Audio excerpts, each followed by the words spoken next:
सभी को राम राम साथियों। आज की इस क्लास में हम लोग अपने यूपी पीसीएस प्रीलिम्स 2026 साथ ही साथ बिहार पीसीएस प्रीलिम्स 2026 या फिर और भी स्टेट आप लोग प्रीलिम्स की एग्जाम अगर देते हैं जैसे एमपी पीसीएस, राजस्थान, उत्तराखंड, छत्तीसगढ़, झारखंड, इन सभी के लिए एक बहुत ही बेहतरीन सीरीज हमारे द्वारा शुरू की गई है जिसका नाम है परिणाम नोट्स। अब ये नोट्स क्यों लिखा जा रहा है? क्योंकि ये दोस्तों घटना चक्र पूर्वालोकन की जो लेटेस्ट बुक आई हुई है, एडिशन जो लेटेस्ट है, उसी के हैंड रिटन शॉर्ट नोट्स हम लोगों ने कंप्लीट तैयार कर दिए हैं।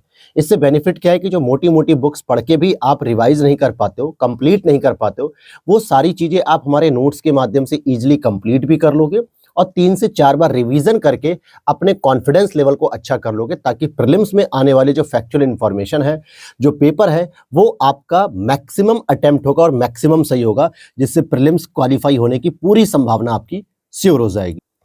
और ये सीरीज आपको ऑलरेडी इंडियन ज्योग्राफी की कंप्लीट हो चुकी है, इंडियन पॉलिटी कंप्लीट हो चुकी है और अभी हम लोग एंशिएंट हिस्ट्री के भी लगभग 4 से 5 क्लास कंप्लीट कर चुके हैं।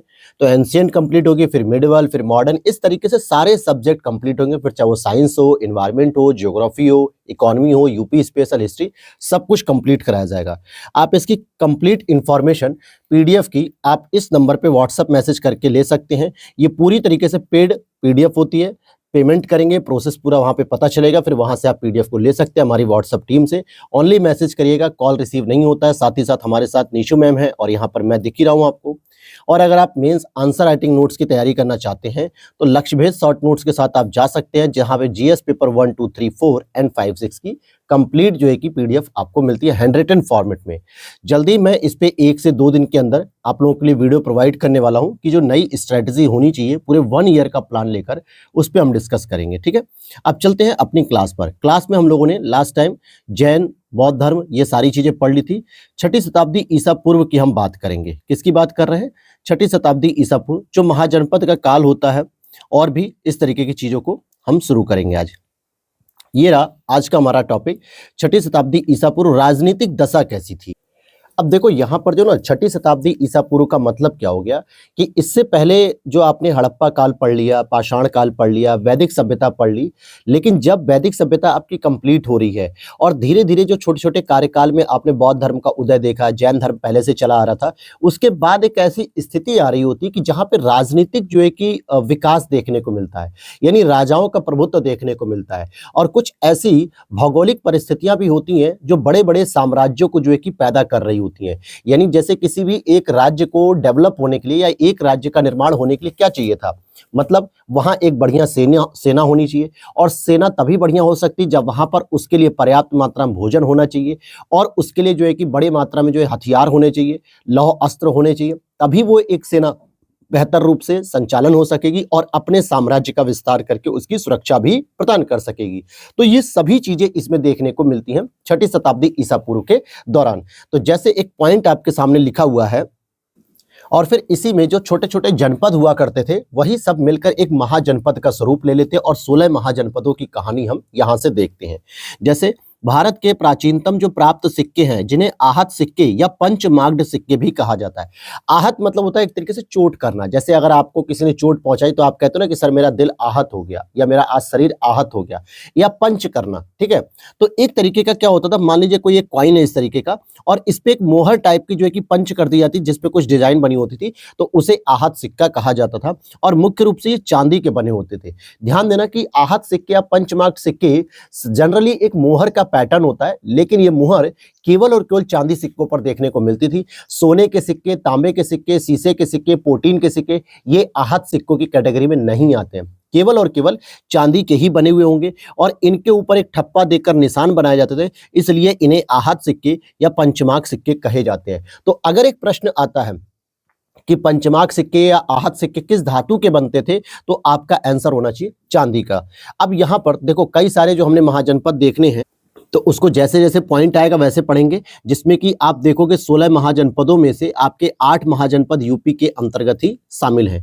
कोसल महाजनपद की राजधानी साकेत और श्रावस्ती दोनों ही कही जाती है। उत्तरी पांचाल की राजधानी अहिच्छत्र होती है, और दक्षिणी पांचाल की राजधानी काम्पिल होती है। अगर आपसे सीधे सीधे पूछ ले सर कि हम पांचाल की राजधानी बताइए, तो आप अहिच्छत्र को वरीयता देंगे, न कि काम्पिल को। लेकिन जब अगर उसने उस पांचाल को भी विभाजित करके पूछा है कि उत्तरी पांचाल का बताइए और दक्षिणी पांचाल का बताइए, तब आपको अलग अलग करना होगा कि उत्तरी पांचाल का अहिच्छत्र, ये अहिच्छत्र में जो आपका वर्तमान का बरेली, रामपुर, पीलीभीत, शाहजहांपुर, ये वाला जो क्षेत्र आता है ये उत्तरी पांचाल का हिस्सा होता है और इसकी राजधानी आपकी अहिच्छत्र होती है।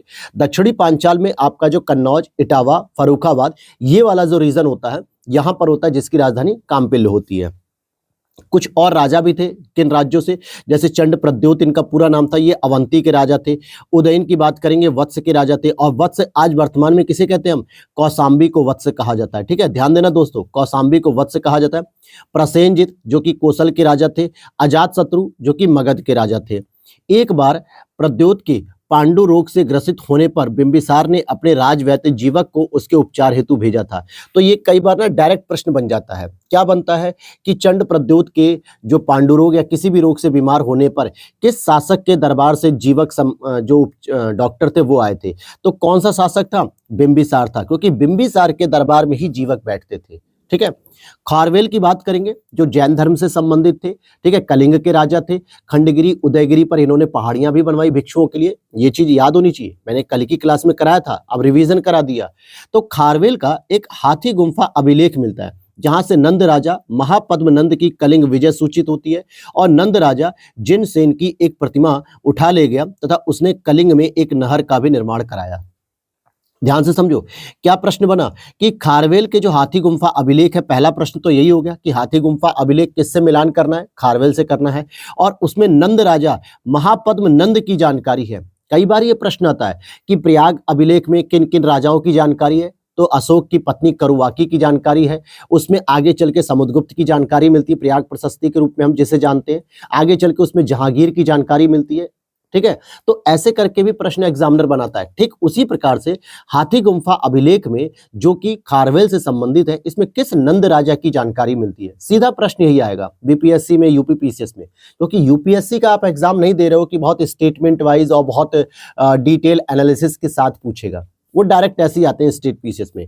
तो भैया राजा महापद्म नंद की जानकारी है जिसने कलिंग पर विजय प्राप्त की थी और इस विजय के उपलक्ष्य में वो जिनसेन की एक प्रतिमा उठा ले गया था। और जिनसेन कौन थे, जैन धर्म के साधु थे। कौन से धर्म से थे, जैन धर्म के बारे में, क्योंकि खारवेल के संरक्षण में जैन धर्म का ही विकास हो रहा था। साथ ही साथ उसने कलिंग में एक नहर का भी निर्माण कराया था। देखो नहर से ना दो प्रश्न इंपॉर्टेंट होते हैं, एक जूनागढ़ की नहर जो पुष्यगुप्त वैश्य ने बनवाई थी।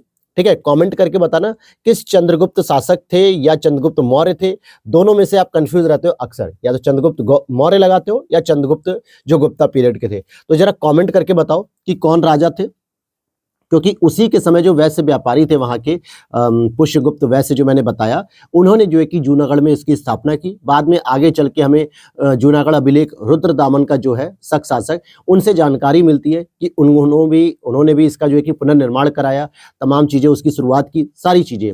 लेकिन एक दूसरी जो नहर इंपॉर्टेंट मिलती है वो मिलती है कलिंग की नहर, और कलिंग नहर की स्थापना राजा महापद्म नंद ने की थी। देखो ये मैं क्यों इतना फोकस कर रहा हूं, क्योंकि ऐसे प्रश्न आते हैं। ठीक है, प्रीवियस ईयर पेपर आप देखोगे, एनालिसिस करोगे तो आपको मिलेगा ये प्रश्न। तो ऐसे क्वेश्चन को आपको इग्नोर नहीं करना है, गलत नहीं करना है। पाटलिपुत्र की स्थापना अजातशत्रु ने गंगा और सोन नदी के संगम पर पाटली ग्राम में एक किला बनाकर की थी। अब बहुत सारे बच्चों का डाउट होता है कि सर हमने तो इसको उदयन के नाम से पढ़ा है कि पाटलिपुत्र की स्थापना उदयन ने की है। तो देखो सबसे पहले आपको अजातशत्रु पे फोकस करना है, क्योंकि इसने गंगा और सोन नदी का जो संगम था, जिसे पाटली ग्राम नाम का जिसे कहते हैं, पहलेजा घाट के आसपास का एरिया है, तो उसमें पाटलिपुत्र की स्थापना अजातशत्रु ने की थी।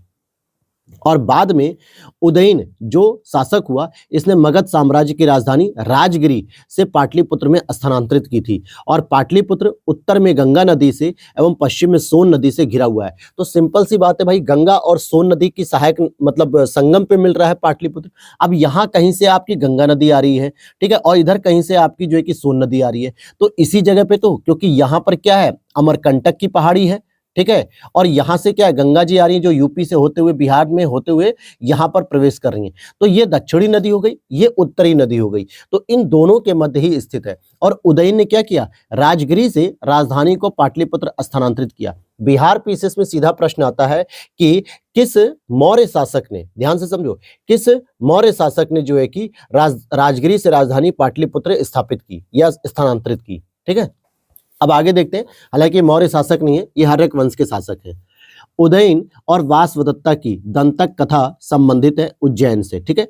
और इस कथा को महाकवि भास ने अपने नाटक स्वप्नवास दत्तम में वर्णित किया। यानी इन दोनों की जो प्रेम कथा के बारे में दंत कहानियां को मतलब क्या होता था, जो मौखिक रूप से होती थी या जो गांव में प्रचलित होती थी, लोगों के बीच प्रचलित होती थी, उनको ही कहा जाता था।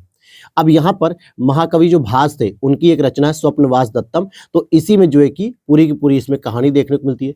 प्रथम मगध साम्राज्य का उत्कर्ष बीसी 6ठी शताब्दी में हुआ, यानी कि 6ठी शताब्दी ईसा पूर्व में हुआ, और वास्तविक संस्थापक राजा बिंबिसार थे, जो कि हर्यक वंश से संबंधित थे। अभी मैं ऊपर बता रहा था ना कि बिंबिसार, अजातशत्रु, उदयन, ये सभी लोग हर्यक वंश से संबंधित थे, मौर्य वंश से नहीं, राइट। तो यहाँ पर जो हर्यक वंश था, उसकी स्थापना जो है 544 से 492 बीसी के दौरान बिंबिसार के नेतृत्व में हुई। ईसा पूर्व 6ठी शताब्दी के प्रारंभ में मगध भारत का सर्वाधिक शक्तिशाली नगर राज्य था। अब ऐसा क्या रीजन था कि आखिरकार मगध का जो साम्राज्य था, मगध जो महाजनपद था, वो बहुत ही मतलब महाजनपद तो नहीं कहेंगे, साम्राज्य कह देंगे, और ये काफी जो है कि विकसित हुआ। क्योंकि देखो 3-4 कारण थे। पहला कारण ये था कि एक तो ये चारों तरफ से नदियों से घिरा हुआ था, इसलिए इसको सुरक्षा प्राप्त हो रही थी, इसकी राजधानी को जो है कि प्राकृतिक सुरक्षा प्राप्त हो रही थी। दूसरा, ये गंगा के दोआब में, गंगा, सोन नदी, यमुना नदी, इन सभी के रीजन में आता था, दोआब में आता था। इस वजह से यहाँ की मृदा बहुत उपजाऊ थी, उर्वरक थी, और यहाँ पे भोजन की अतिशय होने लगी, यानी भोजन या उत्पादन खाद्यान्न का बहुत अधिक मात्रा में हो रहा था, जिसकी वजह से यहाँ के सैनिकों को पोषण युक्त भोजन मिल रहा था, और भोजन का संकट समाप्त हो रहा था, अकाल का संकट समाप्त हुआ। तो इस वजह से वहां की सेना एक मजबूत और दृढ़ निश्चयी तैयार हो पाई, ठीक है। तो इस वजह से इसका जो उत्कर्ष था वो बढ़ता जा रहा था। हालांकि मौर्य साम्राज्य के नेतृत्व में मगध का जो है कि बहुत बड़ा जो है कि साम्राज्य विस्तार होता है। बुद्ध काल में गंगा घाटी में कई गणराज्यों के अस्तित्व के प्रमाण मिले हैं। देखो, देखा जाए तो टोटल 10 गणराज्य होते हैं, और 10 में से भी आपको 7 गणराज्य यूपी में मिल जाते हैं दोस्तों। और यही आपका 2024 के मेंस में एक पेपर में क्वेश्चन आ गया था सीधे सीधे, ठीक है। मेंस में क्वेश्चन आ गया था सीधे सीधे। तो भैया गणराज्य को भी आपको अच्छे से तैयार करना है। मेंस की आंसर राइटिंग के लिए जो नोट्स है, सबसे बेस्ट नोट्स है हमारे हैंड रिटन नोट्स, जो आपके लक्ष्य भेद के नाम से जाने जाते हैं।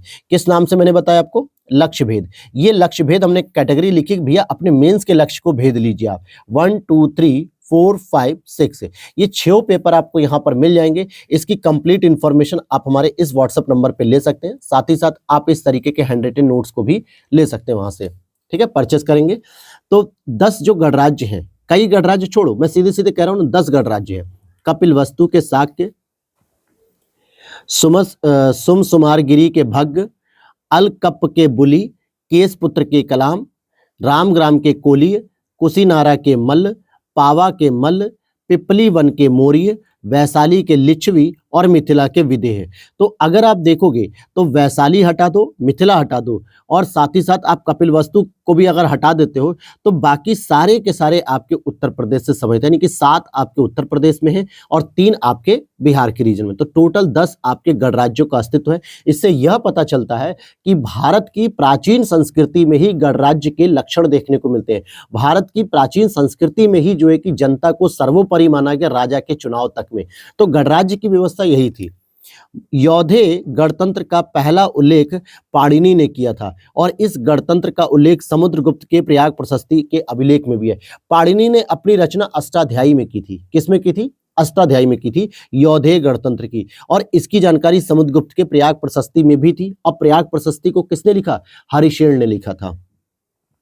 और आगे देखते, वैशाली के लिच्छवी ने, ठीक है, वैशाली के लिच्छवी ने विश्व का पहला गणतंत्र स्थापित किया। This is important. अगर जैसे पूछा जाता है कि भैया दुनिया में सबसे पहले गणतंत्र की स्थापना कहां पर हुई थी, तो अगर वो पॉलिटिकल कॉन्टेक्स्ट में पूछ रहा है, एग्जाम्पल के तौर पे जैसे यूएसए, भारत, यूके, फ्रांस या रूस, ऐसे अगर पूछ रहा है तब तो आप यूएसए को कह सकते हो या फिर ब्रिटेन को कह सकते हो, ठीक है, जिसको भी आप कहना चाहो, जो भी आपने पढ़ा है।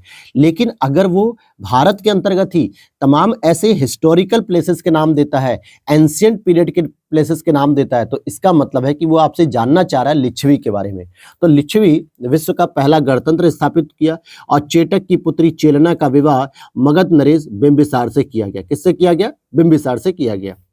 पाणिनि की बात करेंगे तो संस्कृत भाषा के सबसे बड़े व्याकरण थे। ध्यान देना कि जैसे आप समाजशास्त्री हो सकते हो, राजनीतिज्ञ हो सकते हो, मनोवैज्ञानिक हो सकते हो, ठीक उसी प्रकार से जो संस्कृत भाषा के जो ज्ञाता होते हैं या जो है साहित्य के ज्ञाता कह सकते हो, तो उसको जो है कि हम व्याकरण कहते हैं। और इनका जन्म उत्तर पश्चिम भारत के गांधार में हुआ था और व्याकरण जो इनका व्याकरण था वो था अष्टाध्यायी, जो पूरी तरीके से संस्कृत भाषा में ही लिखा हुआ था। अब आ जाओ कुछ और भी आप देखोगे जो महाजनपद थे उनकी राजधानियां, जैसे इंद्रप्रस्थ की राजधानी कुरु है, मथुरा की राजधानी सूरसेन है, अंग की राजधानी चंपा है, राजगिरी की राजधानी मगध है, मत्स्य की राजधानी विराटनगर है, अस्मक की राजधानी पोटन है, वत्स की राजधानी कौशाम्बी है, कंबोज की राजधानी हाटक या राजपुर है, काशी की राजधानी वाराणसी, वज्जी की राजधानी वैशाली और गांधार की राजधानी तक्षशिला। तो ये कुछ इंपॉर्टेंट महाजनपद थे जिनकी राजधानी आपको पता होनी चाहिए। फिर से पढ़ लो, इंद्रप्रस्थ की राजधानी कुरु हो जाएगा, मथुरा की राजधानी सूरसेन, अंग की राजधानी चंपा, राजगिरी की राजधानी मगध, मत्स्य की राजधानी विराटनगर, अस्मक की राजधानी पोटन, वत्स की राजधानी कौशाम्बी, कंबोज की राजधानी हाटक या राजपुर, काशी की राजधानी वाराणसी, वज्जी की राजधानी वैशाली और गांधार की राजधानी तक्षशिला हो गई।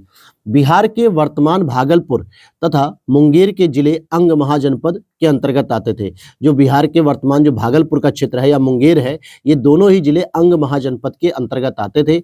और महाभारत और पुराणों में चंपा का प्राचीन नाम मालिनी प्राप्त होता है। ध्यान देना, महाभारत में और पुराणों में जो चंपा है महाजनपद, इसका जो प्राचीन नाम देखने को मिलता है वो मालिनी प्राप्त होता है।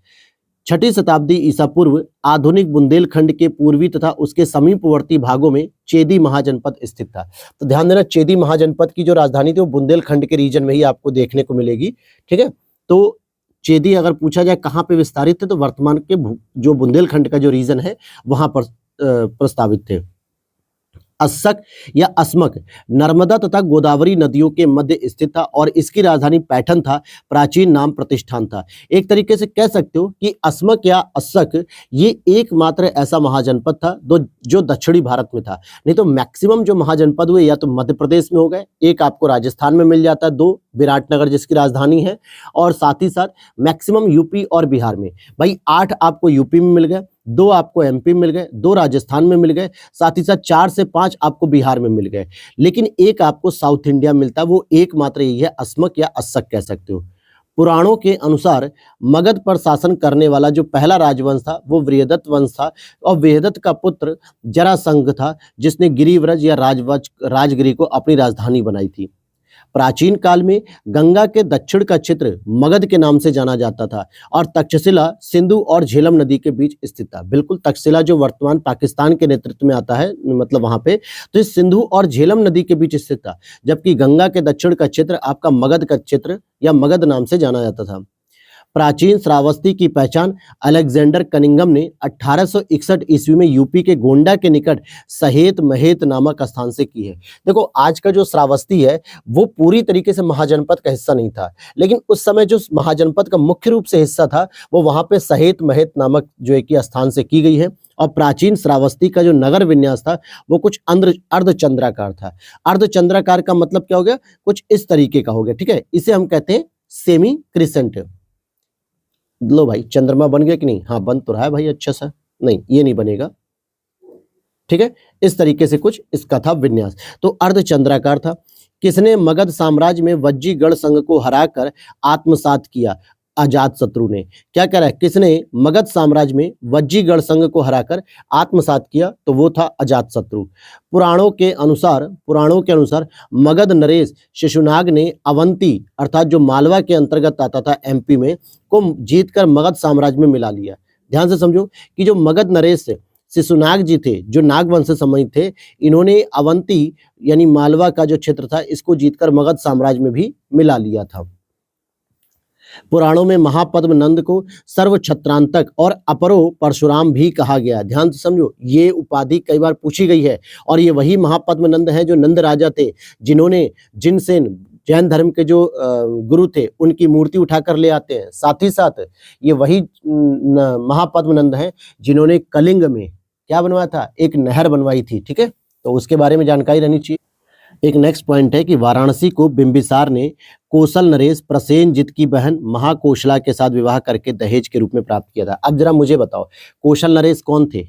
जो श्रावस्ती के रीजन में थे, और श्रावस्ती से बनारस की दूरी ज्यादा तो है नहीं, लगभग 150 से 200 किलोमीटर के आसपास है। तो यहाँ पर 150 तो नहीं कहूंगा दोस्तों, 150 ज्यादा छोटी हो जाएगी, 200 से 250 के बीच में आसपास आती है। तो कौशल नरेश के अंतर्गत ही ये क्षेत्र आता था, और इसको प्रसेनजित की बहन महाकोशला से जब विवाह किया, किसने? बिंबिसार ने। बिंबिसार कौन? जो मगध साम्राज्य को देख रहा है, हर्यक वंश को देख रहा है, यानी पूरा दक्षिणी बिहार का रीजन इतना दूर होने के बाद उसने दहेज में प्राप्त कर लिया इसे। ठीक है, तो ये कई बार प्रश्न आता है कि वाराणसी को किस शासक ने दहेज में प्राप्त किया? तो भैया बिंबिसार ने प्राप्त किया। किससे प्राप्त किया? कौशल नरेश प्रसेनजित से प्राप्त किया। और किससे विवाह किया था? उसकी बहन महाकोशला से विवाह किया था। हर्यक वंश की स्थापना मुख्य रूप से बिंबिसार ने की थी, और बिंबिसार के जो बेटे थे अजातशत्रु, उन्होंने बिंबिसार को मारा, और अजातशत्रु ने जो है कि गद्दी प्राप्त कर ली। फिर वही कहते ना, जो आप अपने पिता के साथ करोगे वही आपके साथ आपका बेटा करेगा। और उदयन आता है, उसने अजातशत्रु को निपटाया और गद्दी प्राप्त कर ली, क्योंकि उसने यही देखा था ना कि उसके बाप ने उसके दादा को निपटा दिया था, तब जाके उसे गद्दी मिली थी। तो उसे लग गया कि भाई गद्दी आसानी से नहीं मिलेगी, सत्ता आसानी से नहीं मिलेगी, इसमें पिता का वध करना पड़ेगा। तो ठीक उसने वही किया। तो इसीलिए कहा जाता है आप वही व्यवहार करो अपने पिता के साथ जो आप अपने बच्चे से चाहते हो। ठीक है, शिशुनाग वंश के बाद मगध पर किस वंश का शासन हुआ? तो फिर उसके बाद नंद वंश आता है। कौन सा वंश आता है? नंद वंश आता है। प्रसेनजित ने, ध्यान देना, प्रसेनजित की बहन का विवाह, महाकोशला का विवाह तो बिंबिसार के साथ हुआ और वाराणसी दहेज में मिल गया, लेकिन प्रसेनजित ने अपनी पुत्री वाजिरा का विवाह अजातशत्रु से करके काशी के ऊपर अजातशत्रु का अधिकार स्वीकार कर लिया। अब देखो खेल, देखो भैया, पहले प्रसेनजित ने अपनी बहन महाकोशला का विवाह किया बिंबिसार से, और उसके बाद उसे वाराणसी को दहेज में दे दिया। फिर जब बिंबिसार मर गया, अजातशत्रु आया जो कि बहुत पराक्रमी शासक थे हमारे इतिहास के अंतर्गत है, और प्रसेनजित ने कहा कि ऐसा करो कि आप मेरी पुत्री से विवाह कर लो, और वाजिरा का विवाह अजातशत्रु से करा दिया। और अजातशत्रु ने भी वाराणसी को जो है कि अपने अधीन ही रखा था, और साथ ही साथ काशी का उस पर अधिकार हो गया।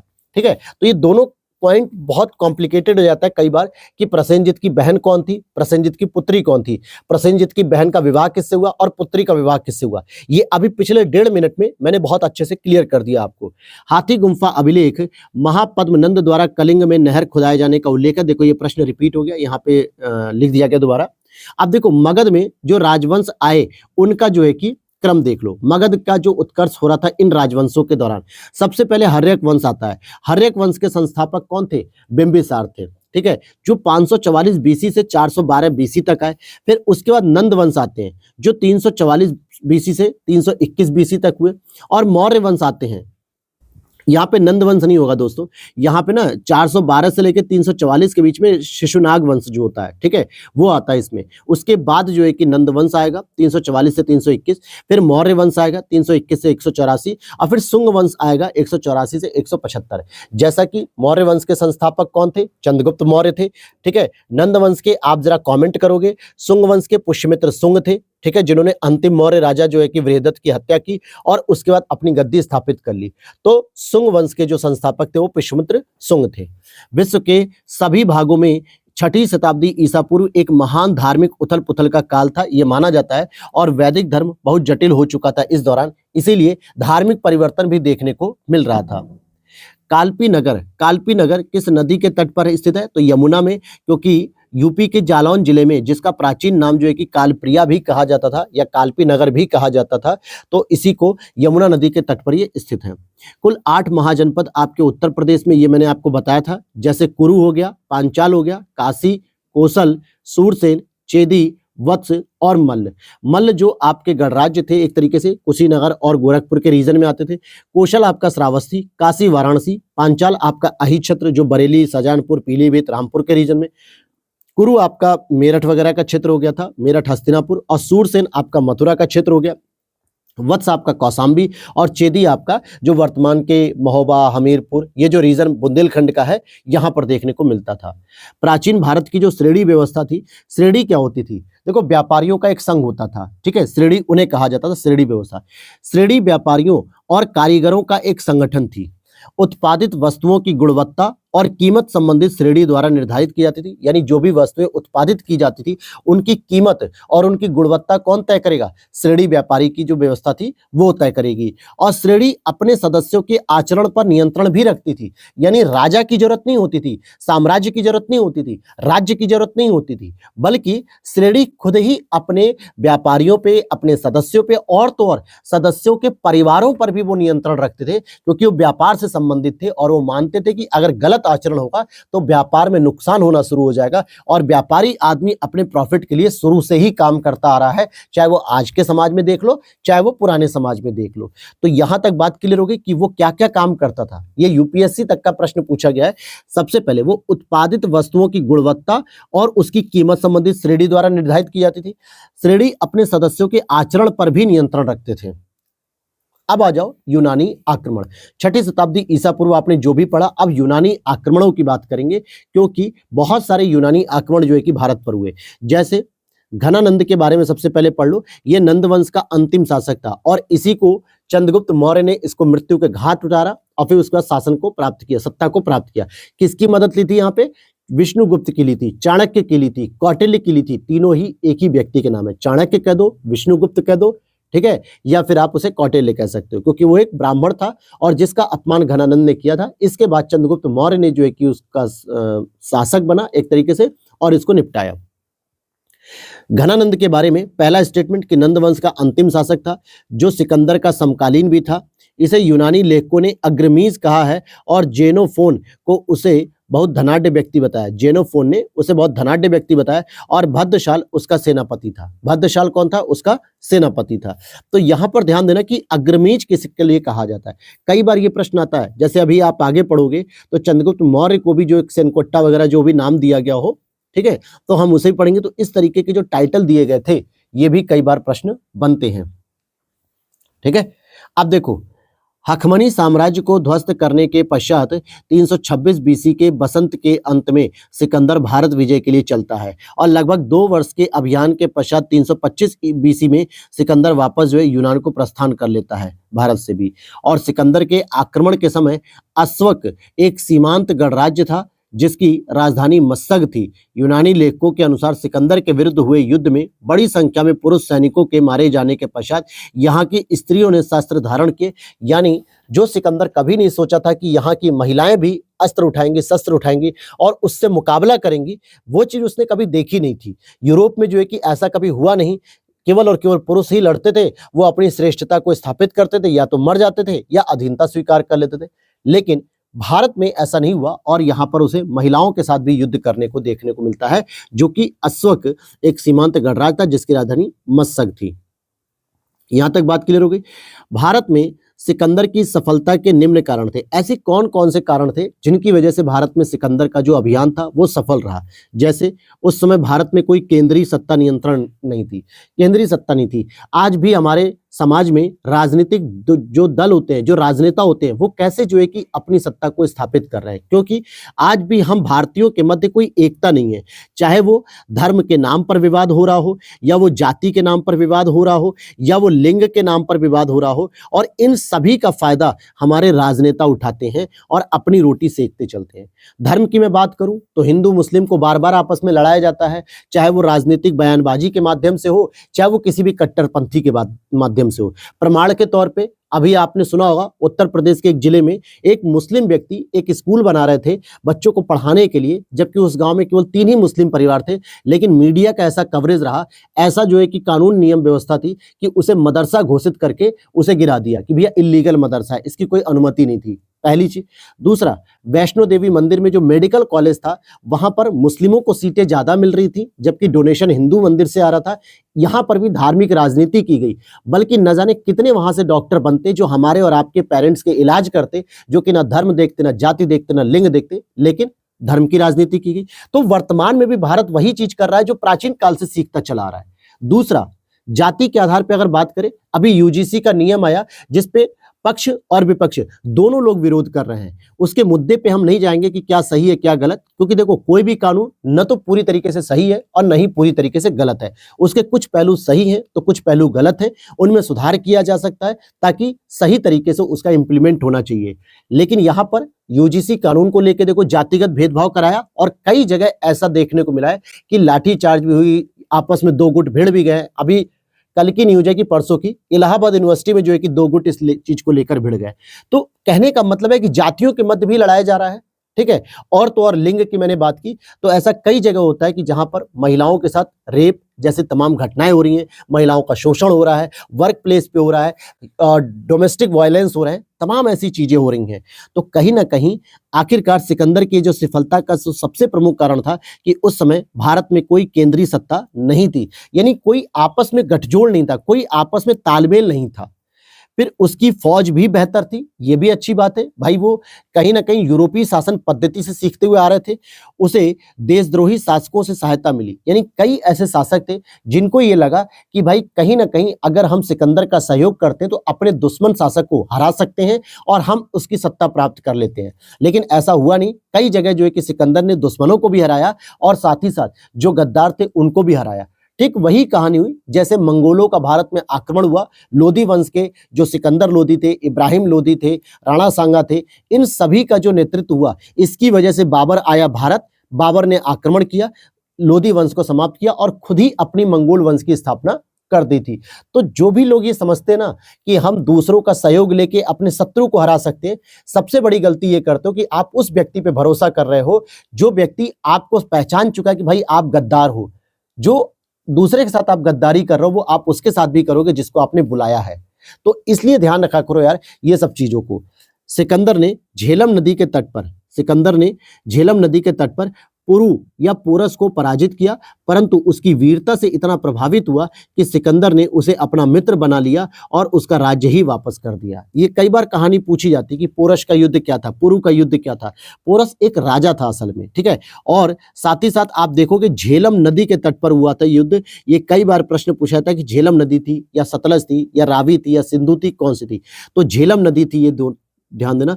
और यहाँ पे उसने राजा जो पुरु था उसको पराजित तो कर दिया, लेकिन वो इतना जो है कि पराक्रमी राजा था, इतना वीरता थी कि सिकंदर ने उसे आसानी से पराजित नहीं कर पाए थे। काफी युद्ध करना पड़ा, काफी जद्दोजहद हुई, तब जाके वो हारे। लेकिन वीरता से वो इतने प्रभावित हो गए कि सिकंदर ने उसे अपना मित्र बनाया और उसका राज्य ही वापस कर दिया। कौन सिकंदर के साथ भारत नहीं आया था, ये भी कई बार प्रश्न पूछा था। जैसे एक आपने देखा होगा कि महमूद गजनवी, ठीक है, महमूद गजनवी को हम आगे पढ़ेंगे जैसे जैसे एंशिएंट कंप्लीट होगा। तो कई बार प्रश्न आता है कि इसके साथ कौन से 3 प्रमुख लेखक आए थे जिनके बारे में पूछा था ना, फिरदौसी थे या फिर अबुल कलाम मतलब अबुल फजल थे, ये पूछा था, अलबर्नी थे, ये सब चीजें। तो ठीक उसी तरीके से सिकंदर के साथ भी 3 यूनानी जो है कि शासक आए थे या जो राजदूत थे उनके बारे में पूछा था। तो देखो डाइमेकस सिकंदर के साथ भारत नहीं आया था, बल्कि कौन कौन आया था? निरयाकस आए थे, आनेसिक्रिटस आए थे और अरिस्टोबुलस आए थे। कौन कौन, फिर से पढ़ो, निरयाकस आए थे, आनेसिक्रिटस आए थे, अरिस्टोबुलस आए थे। ये 3 लोग थे जो सिकंदर के साथ आए थे सेनापति के तौर पे।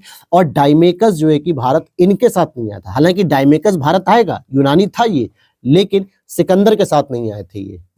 अब यहाँ पे मौर्य साम्राज्य की हम बात करेंगे। हालांकि मौर्य साम्राज्य काफी बड़ा चैप्टर है, तो इसको हम लोग अब कल की क्लास में शुरू करेंगे, ठीक है। तो यहाँ तक उम्मीद करता हूँ आपने जो भी 2-3 चैप्टर पढ़े, जिसमें कि यूनानी आक्रमण को पढ़ा और 6ठी शताब्दी ईसा पूर्व राजनीतिक व्यवस्था थी, जो इसके अंतर्गत कई सारे फैक्ट थे, इनको अच्छे से अगर आप तैयार कर लेते हो तो आप ये मान के चलो कि यहाँ से ही आपके प्रश्न मैक्सिमम कवर हो जाएंगे।